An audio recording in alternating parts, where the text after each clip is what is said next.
Assalamualaikum warahmatullahi wabarakatuh. We are from Group 8 and we will present the materials about wedding.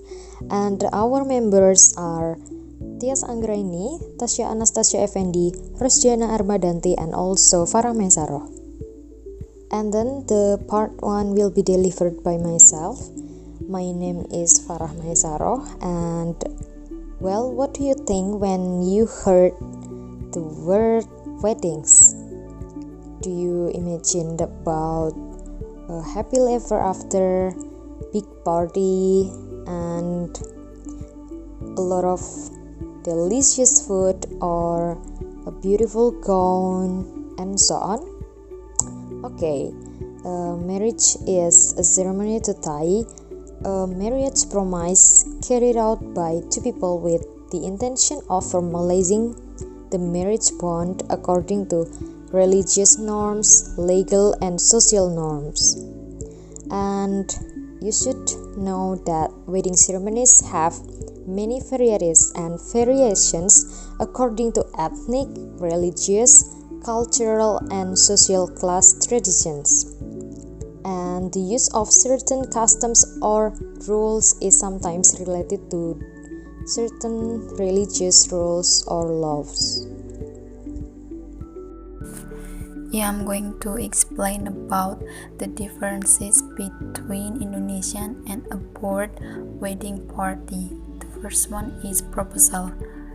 In Indonesia, normally proposal goes like the man with their big family goes to the woman's house. The purpose of this ceremony is making the woman's and the man's family know each other. In that time, there is a handover of hantaran seserahan from the man's family to the woman's family. Seserahan usually consists of food, fruits, grooming, equipment, kebaya, fabric, heels, bags, clothes, etc.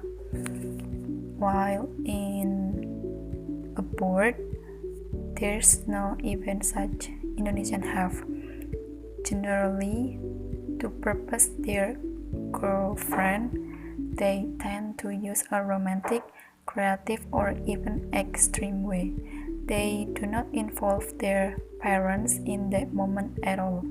For example, they purpose their girlfriend in the stage that live on TV, or they ask their partner to go to romantic place, or even they ask their partner to an extreme place and propose them there.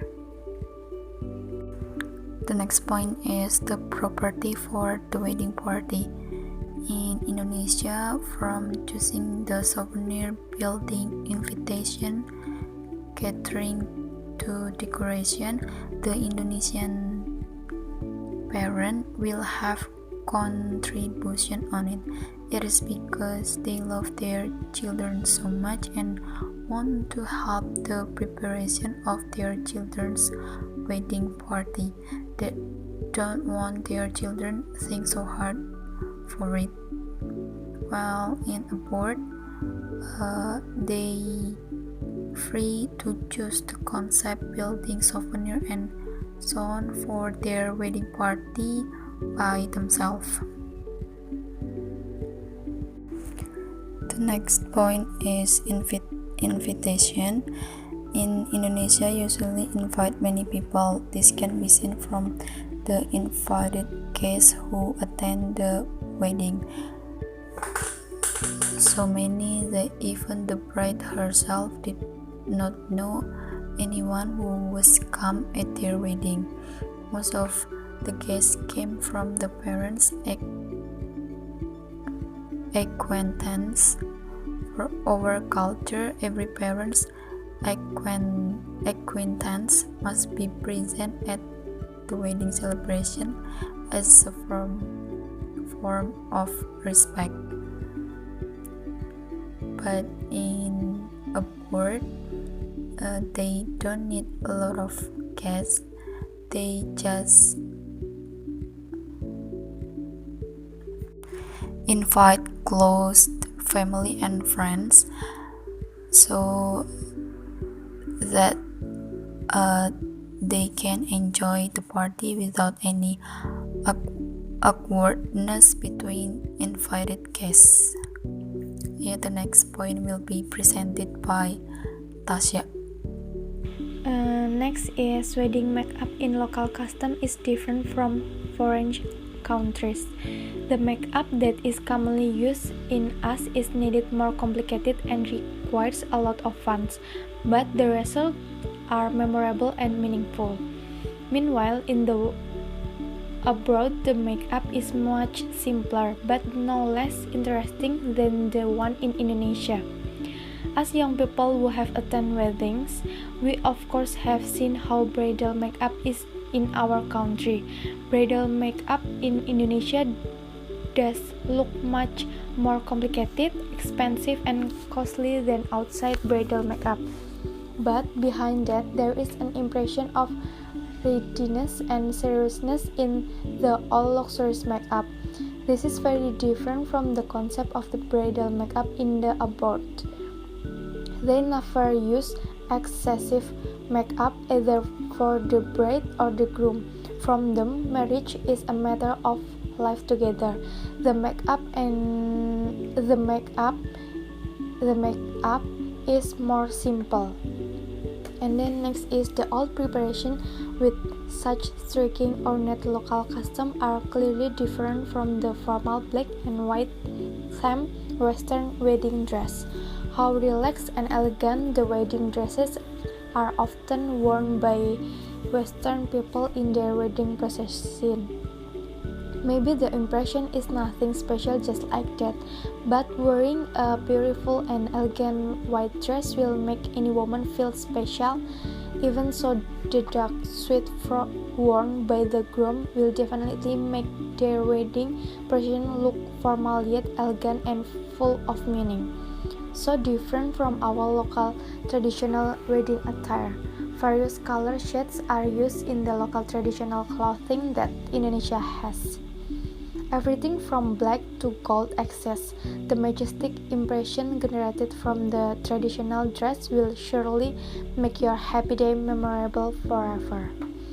And then the last is the local customary marriage procession does tend to be more complicated, but it's very sacred and special. Clearly different from a marriage processions in the abroad, which centers of the utterance of a pledge and elegance. It must be admitted that for the wedding processions, wedding custom in Indonesia are indeed chaotic. There are procedures and rules that must be obeyed very careful so that the marriage takes place perfectly. It's complicated, but behind all the commotion there is a sacred impression left. After all, this is a once in a lifetime moment. Of course, you want this moment to be remembered. In contrast to our complicated local custom, the wedding procession in the abroad is arguably and much simpler. Then there are not many rules that must be obeyed.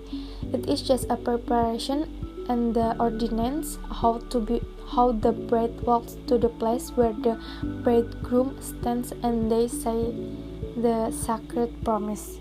I think that's all.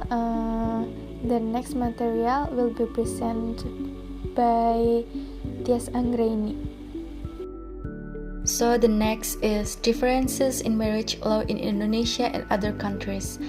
So in Indonesia has a marriage law such as there is agreement from both parties, and for those who are not yet 21 years old, they must get permission from both parents, or if one of the parents has died or is unable to express his will, permissions can be obtained from the living parent or the parent who is able to express his will. If a parent has passed away or is unable to express his will, permission is obtained from the guardian. or a family related by blood in the straight lineup. So there are several other countries that have marriage laws. The first one is in America. The politics of marriage law is characterized by racial conflicts, especially between blacks and white people. An American marriage law reflects the politics of greater national interest, class, race, gender, and sexuality for equality. On the other hand, the state makes marriage the public policy of the state government to regulate it. Marriage reinforces two sides, namely rights and obligations. The second one in Europe. Reform of the marriage law has also taken place from the religious marriage model to civil marriage. In France, the Netherlands and Germany, for example, a legal marriage is a civil marriage which is carried out according to state law. Meanwhile, if the couple wants to carry out a religious marriage ceremony after the civil marriage according to the state is carried out. And the last one is in Scandinavian countries like Sweden, Norway, and Denmark. The development of marriage law in Scandinavian countries moved towards liberalization along with the transition from Catholic marriage law to Lutheran or Protestant. Initially in Sweden, the transition from Catholicism or Lutheranism was not smooth. This is not only related to religious interests but also economic and political factors. The factor of economic reform that is often pointed to is the issue of royalties given to the wealth of the Roman Catholic Church, which was the opposed to political order that made the bishop the head of the church and the head of state. The transformation of the power from church to state finally took place along with the introduction of his Lutheranism. Okay, the next part will be presented by Farah Maesaroh.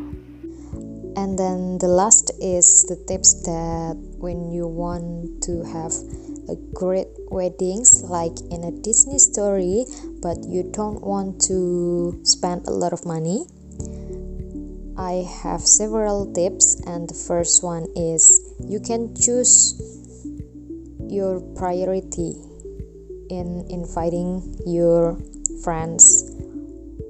Like you just invite the closest relatives and it will be better.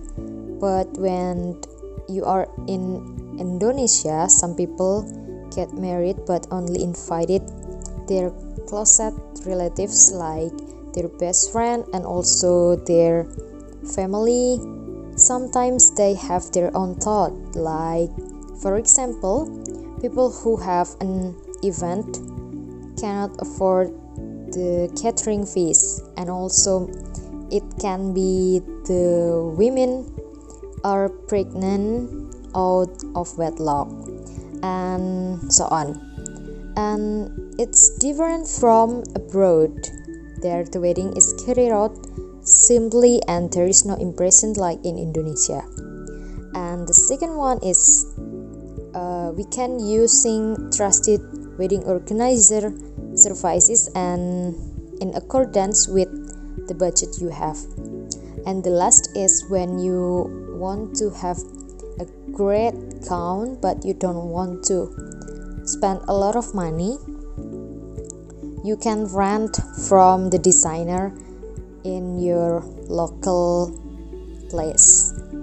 And that's from us. Thank you for your attention. Wassalamualaikum warahmatullahi wabarakatuh.